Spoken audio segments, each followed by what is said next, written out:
Hello mga Lods, welcome to my YouTube channel. So for this video po, nandito po tayo kay Interesting Mall. So ngayon, isi-share ko sa inyo kung paano nga ba makuha dito yung libreng 50 pesos. Bali yung 50 pesos, para lamang po yun sa mga bagong registered dito kay Interesting Mall. Bali in-offer yun ni Interesting Mall sa mga bagong player para ipamiliarize yung platform niya or yung games niya. Bali ang kailangan lang gawin is palaguin yung 50 pesos. So pag napalago nyo yun, tapos natapos nyo yung requirements para ma-withdraw, is pwede nyo po siya maka-shout via Gcash. So yung unang step sa pag-claim ng 50 pesos is yung pag-register. Para makapag-register dito guys, kailangan nyo lang pumunta dito sa account. Tapos dito, click nyo lang dito yung register. Tapos dito sa taas, ilalagay nyo lang yung inyong mobile number. So dito guys, kung maglalagay kayo ng mobile number, dapat same din siya sa inyong Gcash number or Paymaya number. Tapos dito sa pangalawa, i-retype nyo lang dito yung code na makikita nyo dyan. Tapos sunod, gagawa kayo ng password. Tapos confirm password. Tapos pag okay na, click nyo lang yung register. So yan, okay na yung registration natin. Yung second step naman dito guys is magbabind tayo ng ating e-wallet. So para makapag-buy ng e-wallet, click natin tong cash withdrawal. Click lang natin tong link now. Tapos dito guys, pwede kayo mamili kung ano yung ibabay nyo na e-wallet. Pwedeng Gcash or Paymaya. So dito ilalagay lang natin yung ating account name. Tapos sa baba naman yung ating account number. Tapos nyan guys, i-click lang natin dito yung bind. So yan guys, naka-receive na tayo ng libreng 50 pesos. So dahil may 50 pesos na tayo mga guys, kailangan na lang natin gawin dito is palaguin to. Tapos kailangan natin ma-meet yung mga requirements para makapag-withdraw. So ngayon, ituturo ko naman kung paano laruin yung games dito kay Interesting Mall. So para makapaglaro, punta lang tayo dito sa home. Tapos piliin natin tong 5 pesos. Tapos dito, click natin yung checkout. Dito guys sa quantity, pipindutin natin yung plus kung sakaling gusto natin gawin siyang 10 pesos. Pero nasa sa inyo na yan guys. Pero yung pinaka maximum bet dito kapag bago pa lang kayo, yung VIP 0 pa lang kayo is 20 pesos. So ngayon, click natin yung checkout. Tapos click ulit natin yung checkout. Tapos click natin tong hotspot.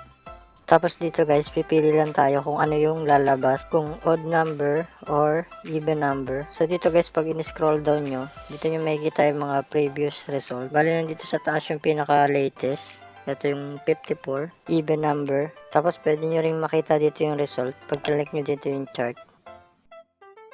Dito nyo po makikita yung trend ng 50 game results. So ngayon naman tataya tayo, for example odd number. Tapos click natin yung confirm. So dito guys, pag nakataya na kayo, mag-aantay kayo ng 2 minutes bago lumabas yung results. As you can see, nasa 36 seconds na lang yung countdown kasi nahuli na tayo ng pagtaya. Bali tuloy-tuloy yung game dito. Once na may lumabas na result is magka-countdown agad siya ng 2 minutes. So ngayon naman guys, papakita ko sa inyo yung requirements bago makapag-withdraw dito kay Interesting Mall.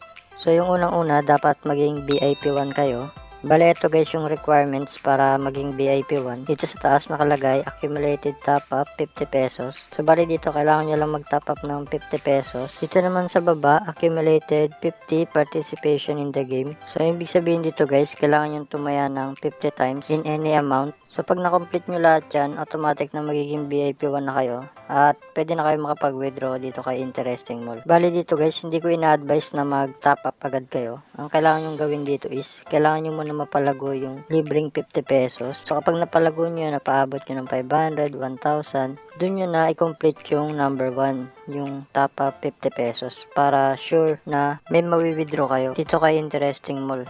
Yung sa baba naman, yung 50 accumulated participation in the game, mako-complete nyo naman yan habang pinapalago nyo yung bonus. Kasi bawat taya nyo is magka-count yan dyan. Balik kailangan nyo lang ng 50 times. So balik tayo dun sa taya natin. So bali ito, malapit na yung result. So ito, natalo tayo. So dito guys, pag natalo kayo, click nyo lang yung redeem points. Tapos click natin yung sure. So bali dito, pag may points kayo, yung points na yan, pwede nyo i-convert yan into game balance. So saan nga ba kino-convert yun? Punta tayo dito sa points. Tapos dito guys, dito nyo pwedeng ipalit yung points nyo into balance. Ang pinaka minimum dito is 100 pesos. Equivalent siya ng 10,000 points. Para naman makapag-top up dito kay Interesting Mall, kailangan nyo lang pumunta dito sa top up. Tapos dito, pwede kayo mamili kung GCash or Pass. So, pag pinili nyo yung Pass, pwede kayo mamili dyan kung GCash or Paymaya. Pag ginamit nyo yung Pass, ang minimum niya is 100. Pag GCash naman, ang minimum niya is 50 pesos. Tapos sa unang top up nyo, pwede kayo dyan magkaroon ng libreng 30 pesos. So for example, nakapili na kayo ng amount, tapos click nyo lang yung confirm top up. Tapos dito, ilalagay nyo lang yung inyong GCash number or Paymaya number. Depende kung anong provider yung pinili nyo. Tapos click nyo lang yung next. Tapos dito, kung makikita nyo meron siyang QR code, i-screenshot nyo lang siya. Tapos pupunta kayo sa inyong GCash. Tapos i-upload nyo lang yung QR. Tapos yun, automatic na papasok yung inyong top up. Sa pag-withdraw naman dito kay Interesting Mall, kailangan nyo lang pumunta dito sa cash withdrawal. Tapos dito, kailangan nyo lang i-select yung provider, which is GCash. Tapos pipili lang kayo ng amount kung magkano. Ang pinaka-minimum niya is 500. Tapos pag okay na, click nyo lang dyan yung withdraw. Kung sakali naman guys na hindi nyo napalago yung libreng 50 pesos, huwag kayong mag-alala kasi pwede pa rin kayong kumita dito kay Interesting Mall sa pamamagitan ng pag-i-invite. So paano nga ba yun? Dito lang po yun sa promote management. Tapos dito guys, pwede kayong magkaroon ng commission sa pamamagitan ng pag-i-invite. Para makapag-invite, click nyo lang dito yung refer friends.